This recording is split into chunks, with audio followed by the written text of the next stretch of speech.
నేను వేసిన cement road, నేను ఇచ్చిన కరెంటు, నేను ఇచ్చిన నీళ్లు, నేను ఇచ్చిన టాయిలెట్ పైన టాయిలెట్ కూర్చోవాలా?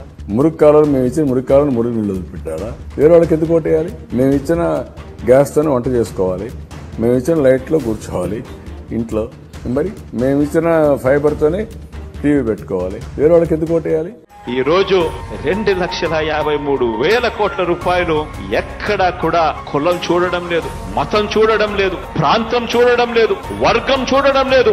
చివరికి మీరు ఏ పార్టీ అని కూడా చూడకుండా వారు మన పార్టీకి ఓటు వేయకపోయినా పర్వాలేదు, అర్హత మాత్రమే ప్రామాణికంగా ఈ రోజు ప్రతి కుటుంబానికి కూడా నేరుగా పోతా ఉంది. If you have benefited from our governance, only then stand with me. మీ ఇంట్లో మీకు మంచి జరిగి ఉంటే మాత్రం మీ బిడ్డకు మీరే సైనికులుగా నిలబడండి అని చెప్పి ఈ సందర్భంగా మిమ్మల్ని అందరినీ కూడా కోరుతా ఉన్నాం.